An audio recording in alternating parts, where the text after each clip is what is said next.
Hello दोस्तों, नमस्कार। स्वागत है आप सभी का सोहन इंस्टीट्यूट में।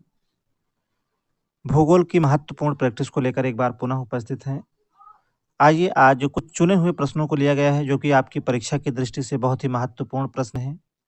आइए पहले प्रश्न के साथ सेशन की शुरुआत करेंगे। पहला क्वेश्चन देखिए आपसे पूछ रहा है कि भारत का पश्चिमी तटीय प्रदेश जिसे 4 भागों में बाँटा गया है, इसका विस्तार जो है कहाँ से कहाँ तक है आपको बताना है। ऑप्शन में दिया है बड़ोदरा से चेन्नई तक, बी ऑप्शन में दिया है बड़ोदरा से कन्याकुमारी तक, ऑप्शन सी में दिया है सूरत से चेन्नई तक और डी में दिया है सूरत से कन्याकुमारी तक।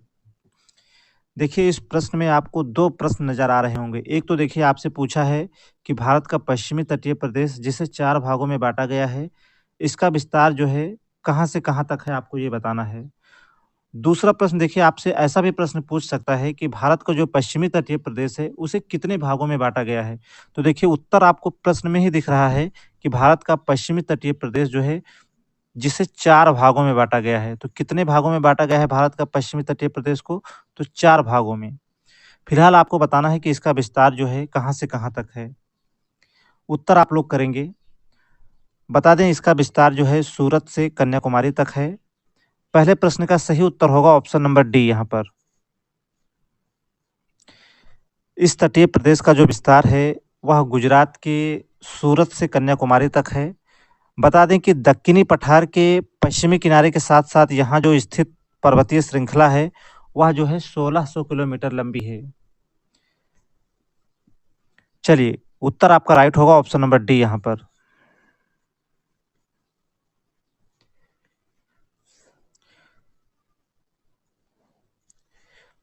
दूसरा प्रश्न देखिए आपकी स्क्रीन पर है। पश्चिमी प्रशांत महासागर और चीन सागर में उष्णकटिबंधीय चक्रवातों को क्या कहा जाता है? अच्छा क्वेश्चन है, आपसे पूछा है पश्चिमी प्रशांत महासागर और चीन सागर में उष्णकटिबंधीय चक्रवातों को जो है क्या कहा जाता है? ऑप्शन ए में दिया है टाइफून कहा जाता है, बी में दिया है विली-विली, ऑप्शन सी में दिया है हरिकेन और डी ऑप्शन में दिया है चक्रवात कहा जाता है। चलिए उत्तर आप लोग कमेंट करेंगे। देखिए पश्चिमी प्रशांत महासागर और चीन सागर में उठने वाले उष्णकटिबंधीय चक्रवात को देखिए टाइफून कहा जाता है। दूसरे प्रश्न के लिए देखिए सही उत्तर होगा ऑप्शन नंबर ए यहाँ पर। देखिए ये सभी प्रश्न बहुत ही महत्वपूर्ण हैं, इसलिए आप लोग इन्हें नोट भी करते चलेंगे और उत्तर आप लोग कमेंट करते चलेंगे। अगले क्वेश्चन के क्रम में आगे बढ़ेंगे। चलिए अगला क्वेश्चन देखेंगे। तीसरा प्रश्न देखिए आपसे पूछ रहा है कि ऑस्ट्रेलिया के आंतरिक भागों में ग्रीष्म ऋतु में चलने वाली गर्म एवं शुष्क पवन को क्या कहते हैं? ऑस्ट्रेलिया के आंतरिक भागों में ग्रीष्म ऋतु में चलने वाली गर्म एवं शुष्क पवन को क्या कहा जाता है? ब्रिक फील्डर, लोएस पैदान, सी में दिया है कार्स्ट पैदान और डी में दिया है रेगिस्तानी मैदान। देखिए जो ऑस्ट्रेलिया के आंतरिक भागों में जो गर्मी के मौसम में जो चलने वाली गर्म एवं शुष्क हवाएं हैं उन्हें क्या कहा जाता है? तो देखिए उनको कहा जाता है brick fielder. A correct answer हो जाएगा यहाँ पर। बी नहीं होगा, सी भी नहीं होगा और डी भी नहीं होगा। नेक्स्ट क्वेश्चन देखेंगे। देखिए यह प्रैक्टिस आप सुपर टेट और यूपी टेट के लिए देख रहे हैं कॉमन रूप से और देखिए दोनों ही परीक्षाओं में भूगोल से प्रश्न पूछे जाते हैं। लगभग 5 प्रश्न दोनों ही परीक्षाओं में आएँगे, इसलिए बहुत ज़्यादा इम्पोर्टेंट है यह प्रैक्टिस आपके लिए।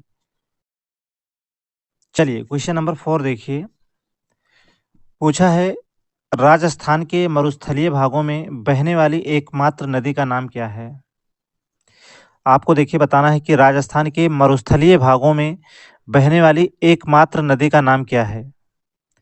ऑप्शन में देखिए माही दिया है, लूनी नदी दिया है, ताप्ती नदी दिया है और डी में दिया है नर्मदा नदी।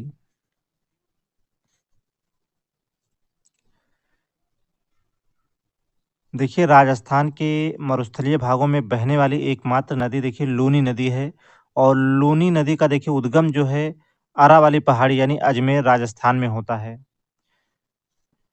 फिलहाल पूछा था मरुस्थलीय भागों में बहने वाली एकमात्र नदी कौन-सी है? तो उत्तर होगा लूनी नदी।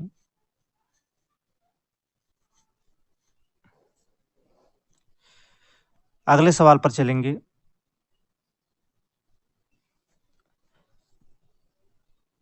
सहारा मरुस्थल में चलने वाली उत्तरी पूर्वी पवनों को क्या कहते हैं? देखिए, ये सभी प्रश्न बहुत महत्वपूर्ण है। आपके सुपर टेट के एग्ज़ाम में यहाँ से निश्चित रूप से प्रश्न बनेगा और यूपी टेट की परीक्षा में तो निश्चित रूप से यहाँ से सवाल पूछेगा।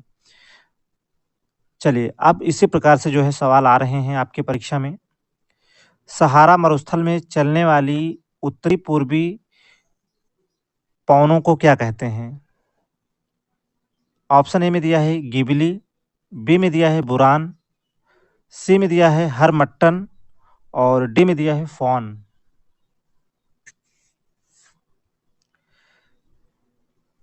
देखिए बता दें, सहारा मरुस्थल में चलने वाले उत्तरी पूर्वी पवनों को देखिए हरमट्टन कहा जाता है। सी उत्तर सही होगा और देखिए इसको जो है डॉक्टर वायु भी कहा जाता है। क्या कहा जाता है? तो डॉक्टर वायु भी इसे कहा जाता है।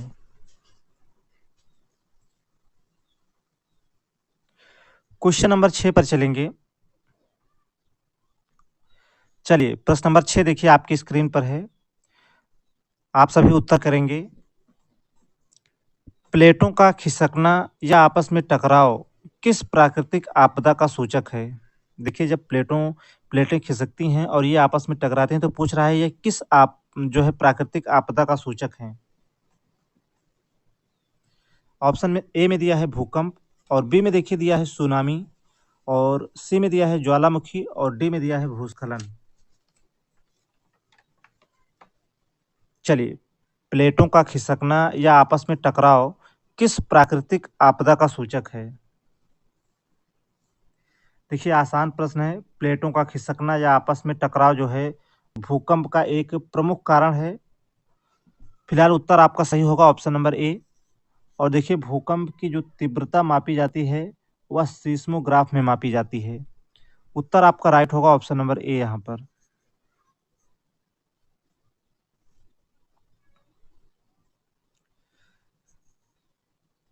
अगले क्वेश्चन के क्रम में हम लोग आगे बढ़ेंगे। हंगरी में स्थित स्टेपी घास के मैदान को किस नाम से जाना जाता है? चलिए, प्रश्न संख्या 7 के लिए उत्तर करेंगे आप सभी। हंगरी में स्थित स्टेपी घास के मैदान को किस नाम से जाना जाता है? पंपोज के नाम से, कंपोज के नाम से, पुस्ताज के नाम से या फिर सवाना? देखिए, हंगरी में आपसे पूछा है कि हंगरी में स्थित स्टेपी घास के मैदान को किस नाम से जाना जाता है? तो देखिए, हंगरी में स्थित स्टेपी घास के मैदान को जो है पुस्ताज के नाम से जाना जाता है। उत्तर आपका राइट होगा यहाँ पर ऑप्शन नंबर सी।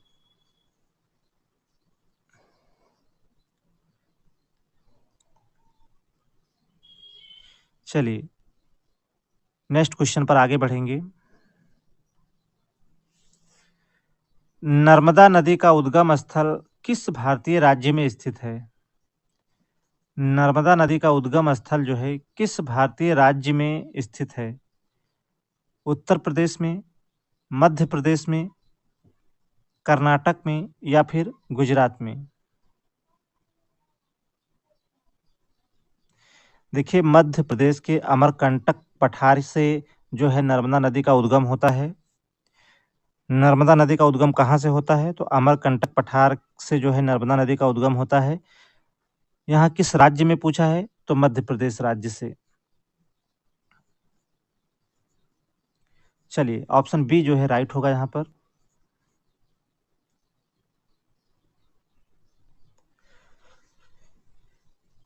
चलिए, प्रश्न नंबर 9 देखिए आपके सामने है। जब सूर्य से पृथ्वी की दूरी अधिकतम होती है तो इस स्थिति को क्या कहा जाता है? देखिए, यहाँ सूर्य से पृथ्वी की दूरी देखिए दिया हुआ है। पूछा है जब सूर्य से पृथ्वी की दूरी जो है अधिकतम होती है तो इस स्थिति को क्या कहा जाता है? सूर्योच्छ, सिजगी, अपसौर या फिर उपसौर? तो देखिए आप सभी को पता है इसका उत्तर। सूर्य से पृथ्वी की दूरी जब अधिकतम होती है तो देखिए यह घटना जो है अपसौर कहलाती है। सी इज द करेक्ट आंसर होगा यहाँ पर। चलिए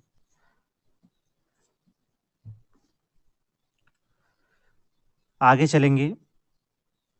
क्वेश्चन नंबर 10 क्या पूछ रहा है देखिए। ओजोन की सांद्रता मापने की इकाई क्या है? ऑप्शन ए में दिया है पास्कल यूनिट, बी में दिया है डॉप्सन यूनिट, ऑप्शन सी में दिया है मार्केली यूनिट और डी कह रहा है उपरोक्त सभी, यानी ये सभी जो हैं ओजोन की सांद्रता मापने की इकाई हैं।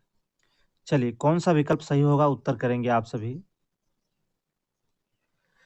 ओजोन की सांद्रता मापने की इकाई जो है वह है डॉप्सन इकाई। ऑप्शन बी में देखिए दिया है डॉप्सन यूनिट। राइट आंसर होगा ऑप्शन नंबर बी यहाँ पर।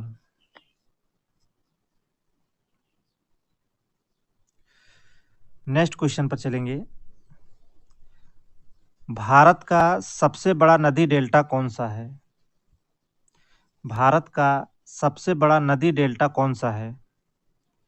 ऑप्शन ए में दिया है गंगा नदी का डेल्टा, बी में दिया है महानदी का डेल्टा, ऑप्शन सी में दिया है कृष्णा नदी का डेल्टा और डी कह रहा है सुंदरबन का डेल्टा। देखिए भारत का सबसे बड़ा नदी डेल्टा जो है वह है पश्चिम बंगाल का सुंदरबन डेल्टा। यह भारत और बांग्लादेश के मध्य स्थित विश्व का सबसे बड़ा नदी डेल्टा है। यहाँ के देखिए नरभक्षी बाघ जो है बंगाल टाइगर के नाम से जो है विश्व प्रसिद्ध हैं। उत्तर आपका सही होगा ऑप्शन नंबर डी।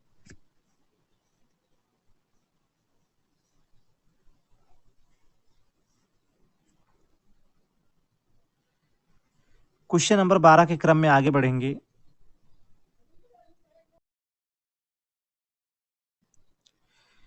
बेतला अभयारण्य किस राज्य में स्थित है? चलिए बेतला वन्यजीव अभयारण्य जो है किस राज्य में स्थित है? झारखंड राज्य में, उत्तर प्रदेश में, बिहार में या फिर इनमें से कोई नहीं? देखिए बेतला वन्यजीव अभयारण्य जो है स्थित है वह है झारखंड राज्य में। और देखिए झारखंड के पलामू जिले में जो है बेतला अभयारण्य स्थित है। पहला ही ऑप्शन जो है आपका राइट होगा यहाँ पर। जबकि देखिए बिहार में जो है कैमूर वन्यजीव अभयारण्य जो है कहाँ स्थित है? तो बिहार में स्थित है। उत्तर प्रदेश में देखिए 3 टाइगर रिजर्व हैं, पीलीभीत, दुधवा और अमानगढ़। यहाँ बेतला आपसे पूछा था तो देखिए बेतला अभयारण्य किस राज्य में स्थित है? तो उत्तर आपका होगा झारखंड राज्य में। क्वेश्चन नंबर नेक्स्ट देखेंगे। चलिए क्यूरोसियो की जलधारा किस महासागर की जलधारा है? ऐसा प्रश्न आपसे पूछा है। क्यूरोसियो की जलधारा जो है किस महासागर की यह जलधारा है? ऑप्शन ए में दिया है अटलांटिक महासागर की, बी में दिया है हिंद महासागर की, ऑप्शन सी कह रहा है कि प्रशांत महासागर की और डी ऑप्शन में दिया है इनमें से कोई नहीं। देखिए क्यूरोसियो की जो जलधारा है यह जो है प्रशांत महासागर की देखिए गर्म जलधारा है। उत्तर आपका सही होगा ऑप्शन नंबर सी। जबकि देखिए अटलांटिक महासागर की देखिए गर्म जलधाराओं की बात करें तो देखिए अटलांटिक महासागर की जो गर्म जलधाराएं हैं मुख्यतः देखिए गल्फ स्ट्रीम आपसे पूछेगा, फ्लोरिडा आपसे पूछेगा और इरमिंजर की जलधारा जो है आपसे पूछेगा। तो ये जो है अटलांटिक महासागर की गर्म जलधाराएं हैं। जबकि देखिए हिंद महासागर की बात करें तो 2 जलधाराएं आपको याद रखना है, मोजाम्बिक और अगुलहास जलधारा। और जिसमें से अगुलहास जलधारा जो है आपके 69,000 शिक्षक भर्ती में प्रश्न यहाँ से बना भी था। हिंद महासागर की जलधारा पूछा था आपसे। चलिए क्यूरोसियो की जलधारा पूछा था। यह प्रशांत महासागर की जो है गर्म जलधारा है। सी राइट आंसर होगा यहाँ पर।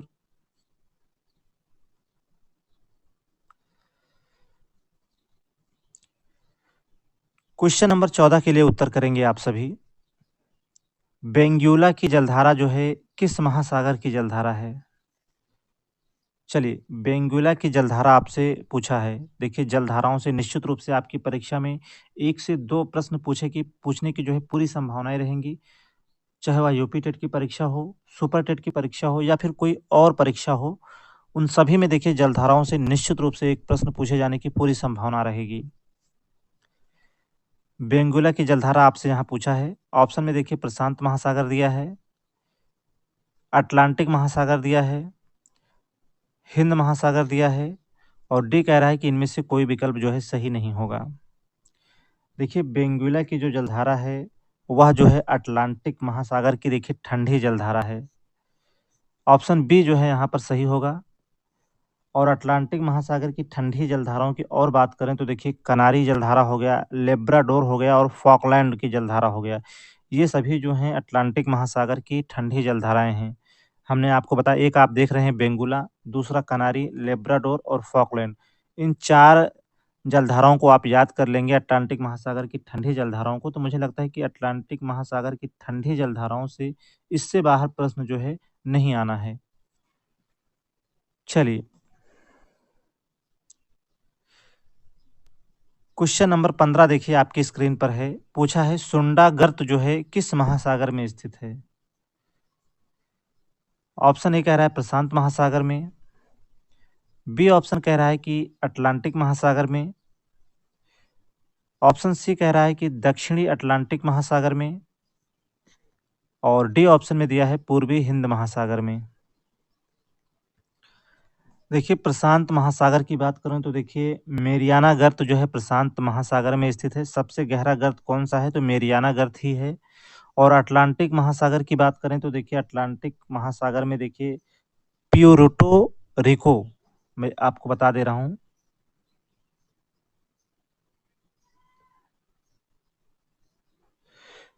प्यूर्टो रिको ये जो गर्त है वह अटलांटिक महासागर में स्थित है। जबकि दक्षिणी अटलांटिक महासागर की बात करें तो देखिए दक्षिणी अटलांटिक महासागर में कौन सा गर्त स्थित है? तो रोमसे। जबकि सुंडा गर्त यहाँ आपसे पूछा है तो सुंडा गर्त स्थित है पूर्वी हिंद महासागर में।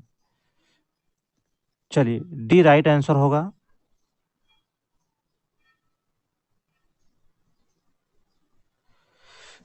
अब आप लोग बताएंगे सेशन कैसा रहा। 15 महत्वपूर्ण प्रश्नों को शामिल किया गया था आज की सीरीज में। और देखिए सेशन आपको पसंद आया तो अपने दोस्तों में भी क्लास को शेयर करें और जिन साथियों ने चैनल को अभी तक सब्सक्राइब नहीं किया है आप सब चैनल को सब्सक्राइब जरूर करें। और देखिए, हमारा यह प्रयास आपके लिए सुपर टेट और यूपी टेट की परीक्षाओं को ध्यान में रखकर किया जा रहा है। और देखिए लगातार आप लोगों के लिए मेहनत की जा रही है, इसलिए आप लोग ज़्यादा से ज़्यादा अपने दोस्तों में क्लास को ज़रूर शेयर करें। आज के लिए सिर्फ इतना ही। मिलते हैं कल किसी और प्रैक्टिस के साथ। तब तक के लिए नमस्कार।